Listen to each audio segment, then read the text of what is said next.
Okay.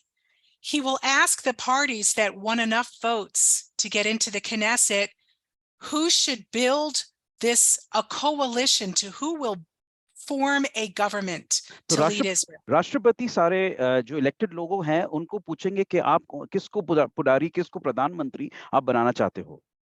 Because a party must receive at least 61 seats in the Knesset in order for that party, their chairperson, to be the prime minister. तो अगर किसी को प्रधानमंत्री बनना है तो उनके पास 61 लोगों के साथ गठबंधन उनको बांधना पड़ेगा ताकि उन लोग एक गवर्नमेंट फॉर्म कर पाए.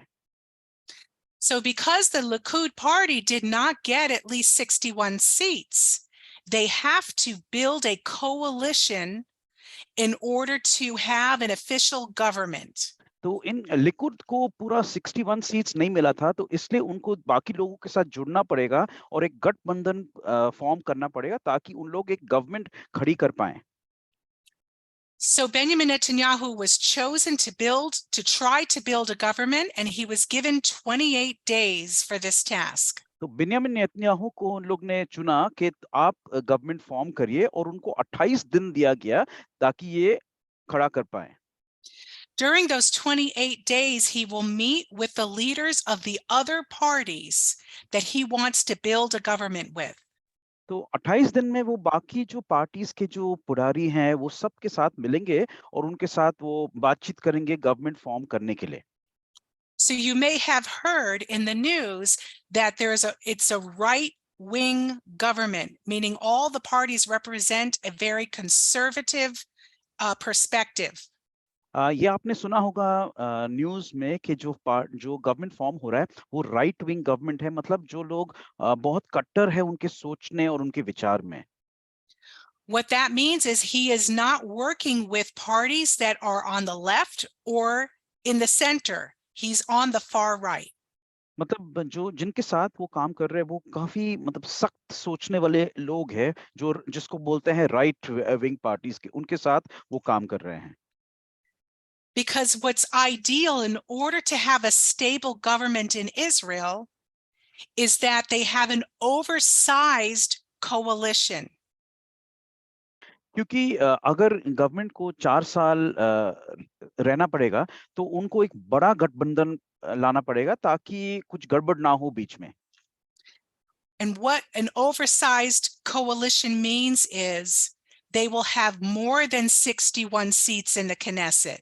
और इसका मतलब है कि बड़ा गठबंधन लाना पड़ेगा, 61 के ऊपर उनको लोगों के साथ लाना पड़ेगा साथ में. Some of you may have been wondering, why have there been so many elections in Israel in the past 2 years? हो सकता है आपको लग रहा है कि लास्ट 2 साल में इतने सारे इलेक्शंस क्यों हो रहे हैं इजराइल में. And that is because we had a minimal coalition. और इसका वजह है क्योंकि बहुत छोटा गठबंधन था उस समय. What that means is we depended on every party that was formed for the prime minister's cabinet in order to keep a stable government. इसका मतलब है कि हम लोग ने हर पार्टी के ऊपर हम लोग ने विश्वास रखा कि उन लोग सब साथ में आएंगे एक गवर्नमेंट खड़े करने के लिए. If one of the parties decided to leave the coalition, then the whole government fell apart and we needed to have another election. और अगर एक पार्टी ने भी छोड़ दिया गठबंधन को तो पूरा गवर्नमेंट गिर गया और हम लोग को दूसरा इलेक्शन करवाना पड़ा.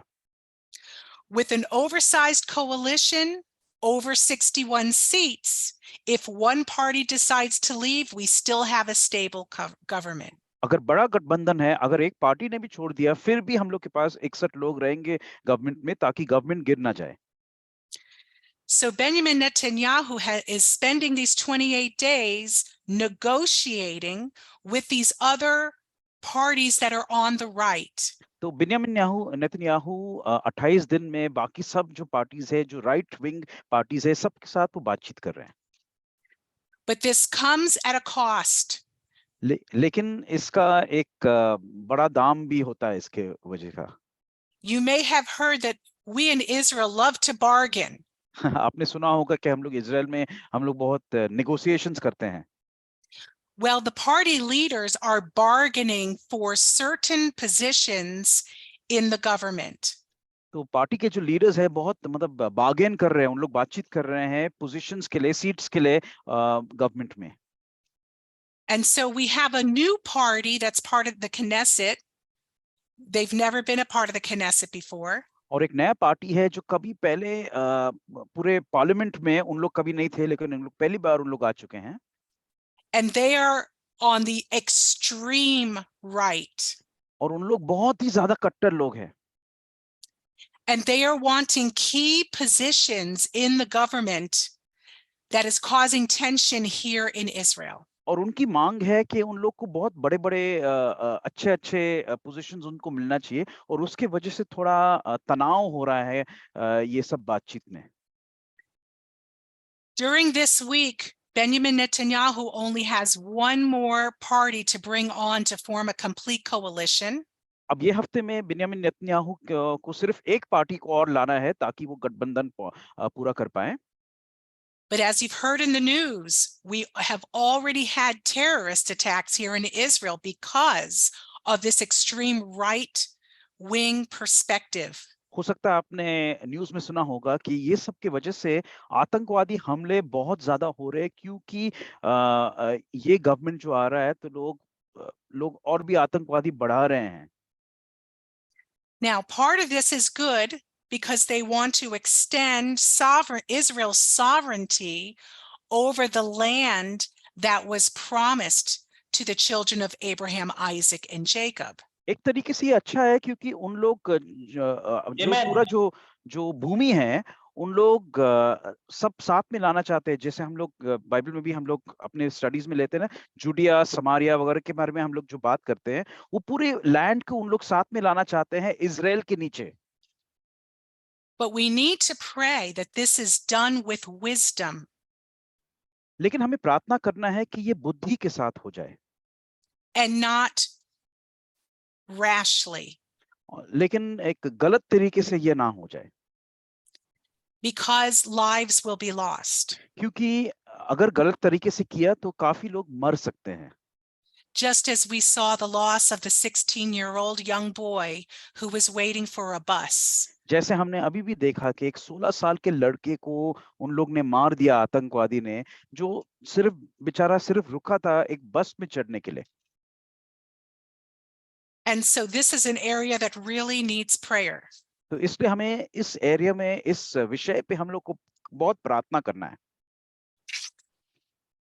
Another area of prayer is our external security. और एक जो प्रार्थना है वो हमारा जो विदेश से जो हमला होता है हमारे ऊपर, उसके लिए हम लोग को प्रार्थना करना है। As you all know, Iran wants to destroy Israel and the Jewish people. आपको पता ही होगा कि ईरान का जो मकसद है वो इजराइल को नाश करने की है, और जो यहूदी लोग हैं उनको नाश करने के लिए। And the threats that are coming from Iran are very serious. और वहां से जो बातचीत हो रहा है वो बहुत सीरियस है, बहुत गंभीर है ये बात। There are some internal security officers here in Israel कुछ हमारे please go ahead. who have revealed that there is an underground army of terrorists that is very organized.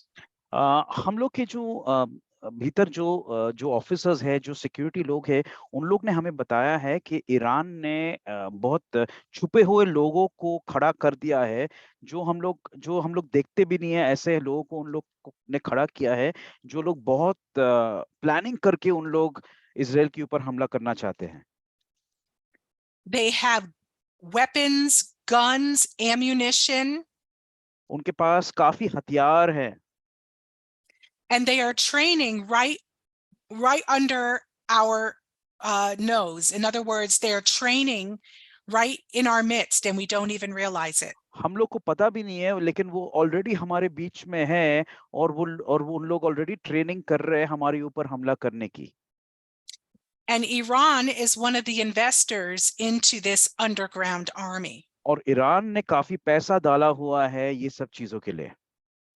Oftentimes we hear fireworks going off when there's a wedding in the Arab villages. जब अरब लोगों के बीच में शादी होता है तो हम लोग पटाखे की आवाज सुनते हैं। But what we have discovered is they're igniting the fireworks as if it was a wedding, but then they're practicing shooting. लेकिन बाद में हमें पता चलता है कि उन लोग ऐसे नाटकबाजी कर रहे हैं क्योंकि ये दिखा रहे हैं कि शादी है, लेकिन सही में उन लोग क्या कर रहे हैं, उन लोग शूटिंग की प्रैक्टिस वगैरह कर रहे हैं वहां पे। So we need to pray, continue to pray for the protection of Israel from the outside threats and the threats that are coming from within the country. इसलिए हमें प्रार्थना करना है कि बाहर से जो हमला हो रहा है और अंदर लोगों के बीच में जो ऑलरेडी छुपे हुए हैं उन लोग से भी जो हमला हो रहा है, ये सब के लिए हमें प्रार्थना करना है। And very quickly, one more point. और जल्दी से और एक मैं आपको बताना चाहती हूँ। I mentioned that this extreme right party wants to extend the sovereignty of Israel over the God-given land. मैंने बताया कि ये जो पार्टी है, जो कट्टर जो पार्टी है, उन लोग पूरा इजराइल का जो रीच है पूरे भूमि के ऊपर उन लोग करना चाहते हैं, जो परमेश्वर ने हमें जो भूमि दिया है। But that same party is very opposed to Jews who believe Yeshua is the Messiah here in the land. लेकिन वो ही पार्टी बहुत विरुद्ध है वो यहूदी के लिए कि जो लोग यशुआ पे विश्वास करते कि जीसस क्राइस्ट मसीहा है। And they want to make the aliyah of Jews from the diaspora more difficult. और उन लोग ऐसे करने की कोशिश कर रहे हैं, ऐसे लॉज लाने की कोशिश कर रहे हैं ताकि जो यहूदी लोग जो इजराइल के बाहर हैं, उन लोग घर वापसी करना चाहते हैं, उनके लिए बहुत मुश्किल उन लोग लॉज खड़ा कर रहे हैं। When Ben Gurion established the nation in 1948, जब इजराइल की पहली प्रधानमंत्री दावीद बेन गुरियन ने देश का कॉन्स्टिट्यूशन उन्होंने साइन किया था, the law of return for Jews in the diaspora तो उस समय जो उनका जो लॉ था, कानून था, जो ताकि जो यहूदी लोग जो इजराइल के बाहर है उनको घर वापसी इजराइल में आना है, तो उनके लिए जो उन्होंने कानून निकाला था, it was very broad. Either your parents were Jewish or your grandparents Jewish. Didn't matter what you believed. As long as they were Jewish, you can come home to Israel. तो उस समय जो उन्होंने कानून साइन किया था, उनके हिसाब से अगर आपके माता पिता या आपके ग्रैंडफादर या ग्रैंडमदर जो है, अगर वो यहूदी है, आप कुछ भी चीज पे विश्वास करो, कोई बात नहीं है, लेकिन अगर आपके माता पिता और आपके ग्रैंड पेरेंट्स, दादा दादी, नाना नानी अगर यहूदी है, तो आप लौट के आ सकते हैं इजराइल में। The reason for that was because Hitler stated, if your parents are Jewish or your grandparents are Jewish, that makes you Jewish. And so that means you get the death sentence. क्योंकि इसका वजह यह था क्योंकि Hitler ने कहा था कि अगर आपके माता पिता या आपके नाना नानी दादा दादी यहूदी हैं, तो आप भी यहूदी हो, मतलब आपको मार दिया जाएगा। So this far right party wants to eliminate the clause where if your grandparents were Jewish, you can make aliyah to Israel. They want to get rid of that. तो ये जो पार्टी है जिसके साथ बिन्यामिन नेतन्याहू गठबंधन form कर रहे हैं, उन लोग कह रहे हैं कि अगर आपके नाना नानी या दादा दादी यहूदी थे, तो वो जो लॉ है उन लोग निकालना चाहते हैं, ताकि अगर आपके नाना नानी या दादा दादी यहूदी थे तो आप यहूदी नहीं हो अभी। And this is going to shut the door on many Jews from coming home. और इसके वजह से क्या होगा, काफी यहूदी लोग जो आना चाहते हैं वापस इजराइल में, उन लोग नहीं आ पाएंगे। And specifically in the prophets, God reveals his heart about bringing his people home. और हम लोग देखते बार बार नबिया में, जो बाइबल में नबिया हैं, उन लोग बार बार कहते हैं कि परमेश्वर का हृदय है कि वो अपने लोगों को वापस इजराइल देश में वापस लेके आने की। So we need to pray that the doors of Aliyah will remain open for all of his people to come home. तो ये देखिए बहुत मैं इसको धीरे से कहने वाला हूँ। I am gonna say this very slowly. ये बहुत इम्पोर्टेंट प्रार्थना है, हमें करना है ताकि आलिया के जो दरवाजे हैं, आलिया मतलब यहूदी लोग वापस आना अपने देश में, घर वापसी जो हम लोग कहते हैं इंडिया में, come back to their own land, अपने देश में वापस आना, इसको कहते हैं आलिया। तो ये दरवाजे खुले रहने चाहिए क्योंकि हम लोग देखते हैं बार-बार नबिया में, आइज़ाया में, मिका में, आमोस में, एज़ेकियल में, यिर्मयाह में, ऑलमोस्ट एवरी प्रॉफिट में हम लोग देखते हैं कि परमेश्वर का दिल है कि अपने लोगों को वापस लाना, जो लोग बिखर गए हैं दुनिया भर में, उनको वापस लाना अपने देश में। ये प्रोफेटिक साइन है और ये दरवाजे हमेशा खुले रहनी चाहिए। तो ये बहुत ही इम्पोर्टेंट प्रार्थना है, हम लोग सबको करना है रोज़। Go ahead, sister.